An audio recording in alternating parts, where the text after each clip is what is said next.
Good evening, everyone. Welcome to the first general conference class. My name is Amina McIntyre. I'm president of the Young Connection Young Adult Ministry. And we have with us Dr. Crutchfield, who just walked away, but he'll be back shortly. And we just wanted to get started. The idea came about because there are so many young adults who are going to general conference, and general conference is coming up, and there are quite a few people who don't have an idea of how general conference works. There are also people who've been going to general conference for a very long time who also don't really have a full idea of how it works. And so we wanted to bring people on to essentially teach us how to just about general conference, where we're going to be getting into how it's all going to work out. And so we invited Dr. Crutchfield first to be on. Hi, Dr. Crutchfield. Hey, I think we need to make sure yeah, you should be unmuted. Can we hear you? Okay, everyone else might be able to hear you.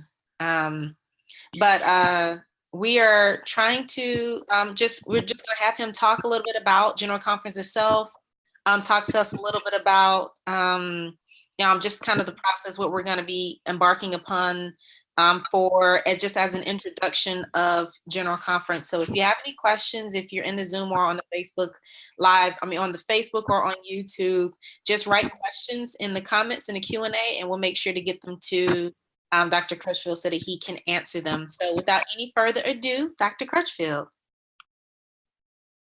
Well, hello, everyone. I hope everyone's hearing me okay.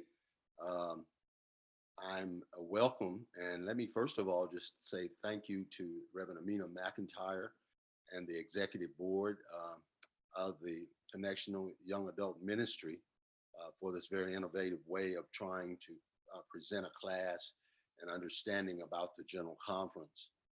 Having been to the General Conference as a delegate beginning in 1986, actually as a young adult delegate in 1986, my first General Conference, and then every conference after that up until 2002, when I was elected General Secretary, and of course I've been there ever since.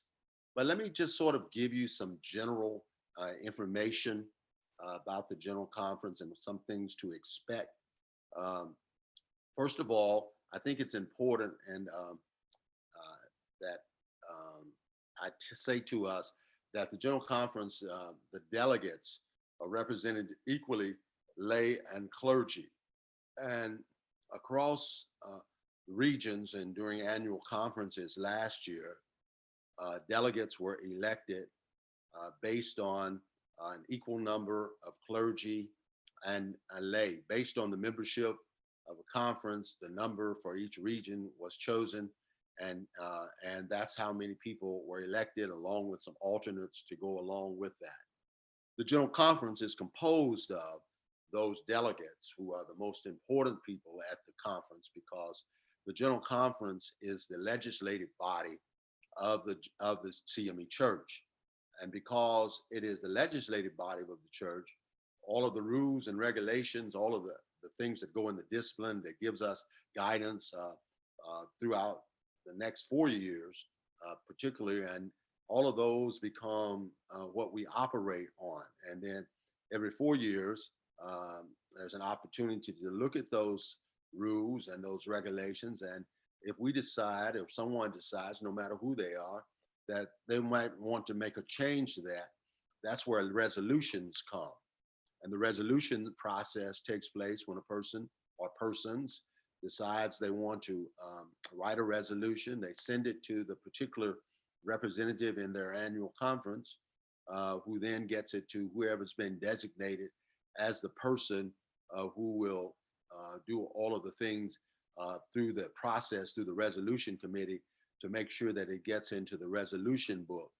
And once it gets to the resolution book, those are distributed to standing committees or to committees who deal with those resolutions based on the charge that they have been given. For instance, if there is a resolution in that's asking for an increase in budget to some particular item for whatever reason, that item would go to the finance committee, who then will decide whether or not it's something worthy to come forth They will deliberate on it, may bring in someone who needs to talk to it, and then decide to take it to the general. And if the committee will make some kind of declaration on it, and the general church will then make a decision, a final decision on it, the general conference will. I got ahead a little bit of myself in saying all of that about resolutions, because I wanted first of all to say that not only are there delegates to the general conference who are duly elected at their annual conferences in regions during the summer and during the annual conference season prior to the general conference. They're also at the general conference, and you might know, the bishops who preside, who take turns from seniority presiding at the conference. The bishops put together and the program of the general conference based on that particular needs of that time. And it begins with an Episcopal address where the bishop who has been chosen to give the Episcopal address lays out concerns and issues that the College of Bishops have deliberated on over the last 4 years or several years. And those things are laid out. And once they're laid out, they may have some resolutions in there themselves as well that might go before a committee. One of the committees is the Episcopacy Committee, which decides where the bishops shall be elected, but I'll get back to that. I wanted to say that about the bishops. They are part of it. The active bishops and the retired bishops are there. The active bishops, of course, reside. And those active bishops are the ones that preside, but they're ex officio. They don't have a vote. Don't have a vote in the general conference. And then secondly, a group of people who are there in my category, general officers. We're ex officio as well. And in the CME Church, general officers do not have a vote as well. So, but we're all members of that general conference. Names will be called in a roll call, and we will answer present, or someone answer absent if someone is absent. The retired, as well as those who are active, all of the delegates' names will be called, and their names will be called out as well. So that's part of the way that roll call takes place. And so with that representative there, by being an equal number of clergy and lay who are representing their annual conferences, that means that when committees are put together, on those committees, usually there will be an equal number of lay and clergy, and will make the decisions concerning the legislation or other concerns that are there. Some people believe or think that the only reason for the general conference is to elect people, and particularly bishops. Sometimes people get confused, and in the years, and matter of fact, that comes through the Episcopal address, the bishops will make a recommendation to elect bishops or not to elect bishops based on their resolution. And if they make a recommendation to elect bishops, that goes to the Episcopacy Committee, that is lay and clergy that are part of that committee. And that committee then decides whether or not the church will elect or not elect based on what is being said, what the resolution calls for. If the church or if the committee decides that we will elect bishops, then an election is set for bishops to take place. So that is an action. We don't, at this particular annual at general conference, we're not anticipating any bishops being elected. But that doesn't mean that may not, we can't say for sure what the bishop's recommendation might come forward, but we don't anticipate that. We do know at general conference, general officers, no one has to make a resolution about whether or not general officers will be elected. Every 4 years, general officers are duly elected by the general conference. And so at a general conference, all of anyone who the incumbent or anyone else who desires to for the office that is a general office can declare themselves willing to become a member of the voting pool for that particular general office. Uh, in the discipline, there are no particular requirements, so persons can offer themselves, and but there is a deadline that is set by whatever the election committee, and that deadline is set out so that the ballot can be prepared. Because now the general conference rules say that elections shall take place electronically, and in order to get the ballot ready in the electronic form, that means that work has to be done to get all those ballots in place. And of course, people can write in, it's any kind of election, but to try to have a smooth and orderly election, there is a need to try to get anyone who wants to become a candidate for one of those offices. As you may know or may not know, but there are 10 general officers and presently in the church, and so if unless there's some change at the general conference, which is possible, that some resolution or could come forward that would change that number in some way or another. That's a thing that we don't know until we get to the general conference. But if that number, just assuming that number is not changed and things are as they are now, there would be 10 people or 10 people elected for those offices. And that's the way that particular office every 4 years pretty well becomes vacated so that you can elect. I'm sort of looking over to the discipline because I want to make sure that I say some things that cover everything that's necessary. It's an interesting day for me as I was intending to write out some notes, but I had car trouble and delayed me this afternoon in getting some of my preparation done. But I think because of the number of times that I have been a part of the General Conference, I can just sort of look at some of the things that I think we want to highlight about the General Conference. There are a prescribed number of days for General Conference, and it says that the General Conference shall meet in quadrennial sessions between June 15th and July 15th, commencing on a Saturday. And it goes on to give the regulations there. So the dates are set between those two parameters. So you can always know that in those 4 years, based on today's discipline, on the 2014 discipline, that's when the General Conference will take place. And let me go back now to these resolutions. There shall be, according to the discipline, a chairman or chairperson of the Committee on Resolutions who are appointed by the College of Bishops. And it goes on to read how that is to take place and all of those resolutions. Then there's a whole list of things that resolution committee needs to do. I think the most educational piece for us to do is to understand and to refer to the discipline as to how to enter a resolution. One of the good things about the General Conference and about the CME Church that we can say that this is one of the ways that people have voice in the General Conference or in the General Church.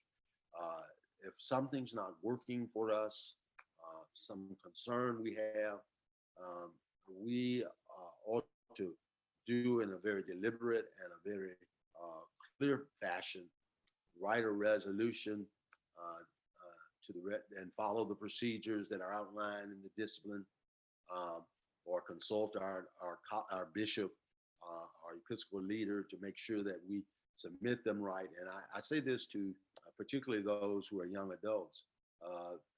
Please always feel that that's a place where you have a voice. Of course, when you're elected a delegate, you have a voice because you're on the floor and you have an opportunity to speak as the rules allow that to take place. And as I might interject that at the beginning, one of the first things that takes place at a General Conference is setting the rules for the conference. Sometimes the rules are the same rules as they were at the previous General Conference, but there's no guarantee they will be that way. But whatever the rules are set forth for giving voice on the floor, you certainly have that. So when I think about the General Conference and the opportunity to have voice, first of all, that voice comes through resolutions where person or persons can put together resolutions to affect change in the church. Second place that a person has voice is as a delegate in a committee, which a person belong or is part of. Because if you're elected a delegate to the General Conference, you will be on a committee. And parenthetically, let me say, I learned at my first General Conference and from subsequent later, the next 2, 3, 4 times in General Conference, that the real work of the General Conference takes place in these committees. They meet at designated times, but oftentimes they meet beyond those designated times. I often remember being up late at night and early in the morning on many days, on many times and occasions, as the committee worked. And sometimes the committee will then dish out its work in subcommittees so that it can really get the work done. So persons have each, when you're a delegate to the General Conference, that's a great place. That's the most wonderful place, really, for a person to have voice in the General Conference as they ask questions and raise concerns about resolutions that are given there. So that's two. Resolutions come forward as a delegate who's in part of a committee, and then maybe possibly of a subcommittee. And then the third place is on the floor. Whatever comes before the floor, whether it's in your committee, the committee that you belong to or not, you have an opportunity to speak to that. One of the ways to be a good delegate to the General Conference is to be familiar with the resolutions that come and read them as soon as you have an opportunity to read them after you have received them, so that you will find ways to make sure you understand what's going on in those resolutions. Take time to read general officers' reports, because that's another place where all general officers make reports, and based on what your standing committee is, for instance, the connectional ministries, of which I'm a part as Christian Education, will go before the connectional ministries committee, and that committee will look at the report, give approval to the report, and take action on recommendations or upon recommendations, not resolutions, that come forward from that general secretary.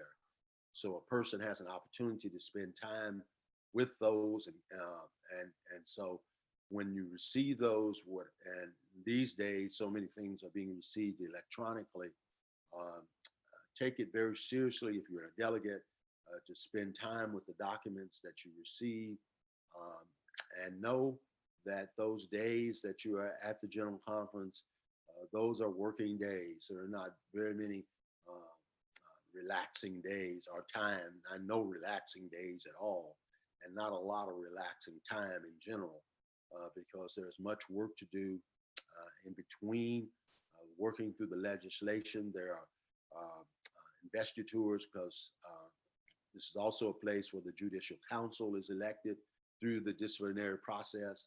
And so there's a service for that. There's a service that the investiture for the general officers, installing the general officers. There's the Episcopal address, which is an important part of the General Conference. There's the opportunities for bishops who are retiring, if any are retiring. There's no anticipation of retiring at this General Conference, but again, much of those questions are answered when the program comes. We don't anticipate, but that doesn't mean it's not taking place.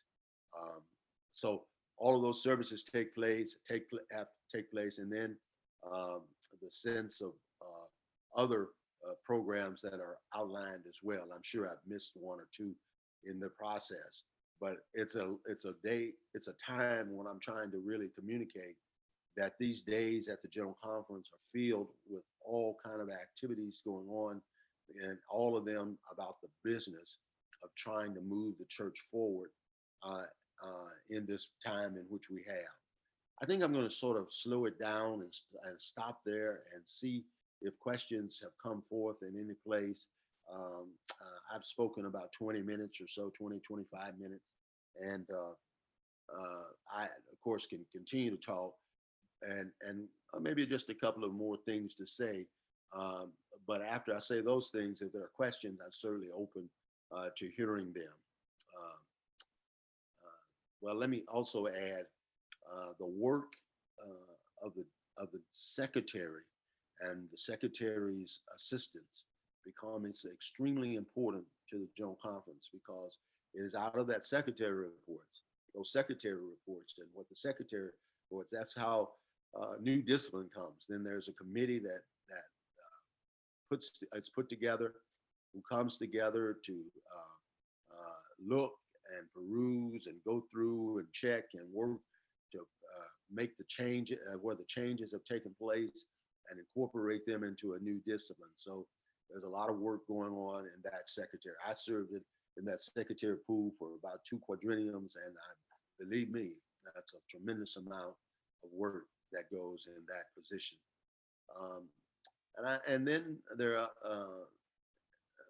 Episcopal districts name orderlies or annual conferences, or I'm not sure exactly who names them, but they're orderlies who take care of getting resources to the people on the floor and other people that's designated to receive material.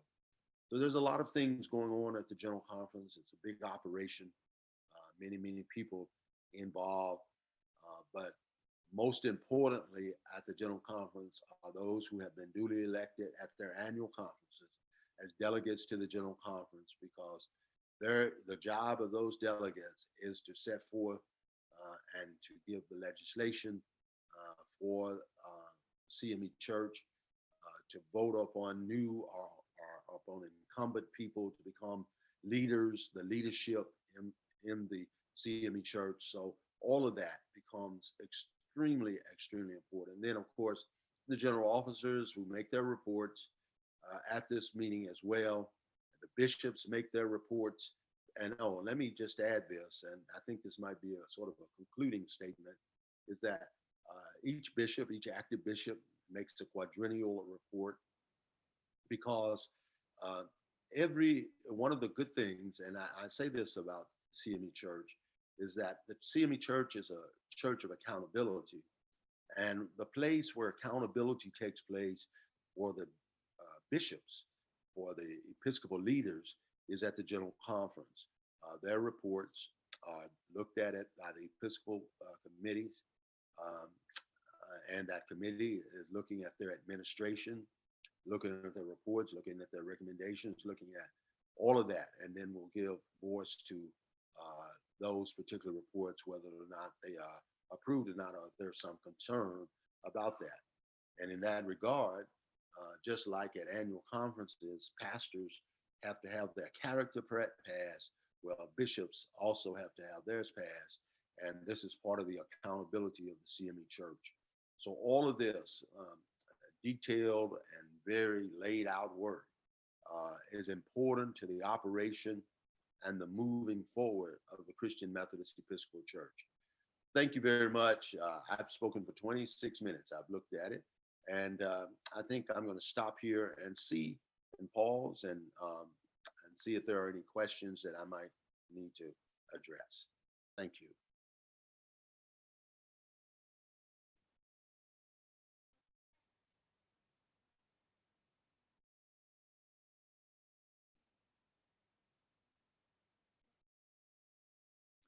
I see there are no questions so far from the panelists, from those who are on the call.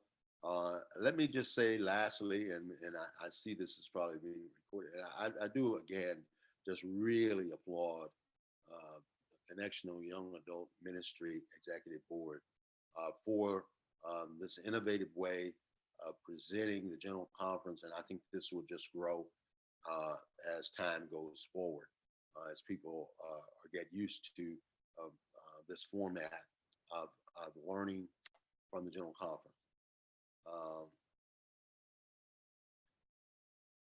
Okay. Thank you very much. And I'll say to the organizers, unless there's something else you need of me, as I wait on any questions, I certainly will certainly take time to listen to any if they come forth. But I see at this point there are no questions that have come forth. No, there aren't any questions. I don't see any on from any of our streams, but we want to thank you so much, Dr. Crutchfield, for coming on and giving us an overview. And the goal is to have these bi-weekly. The next one will actually be December the 3rd, which isn't in 2 weeks, but that we know the Sunday the 26th is right after Thanksgiving and is very typically a travel day for people. So the next class is going to be on December 3rd. And in the next couple weeks, you can actually be on the lookout to see the full list of all of our classes and all of our facilitators. And if you have not signed up already, make sure you are signed up to the Google Classroom. Oh, hi. Make sure that you are signed up to the Google Classroom, because the Google Classroom will have all the documents and anything that any of the panelists have to pass out, they will be uploaded into the Google Classroom. So thank you all so much for participating. Thank you so much, Dr. Crutchfield, for your time on this Sunday evening. Thank you. All right, and we will see everyone else later. Thank you. Bye.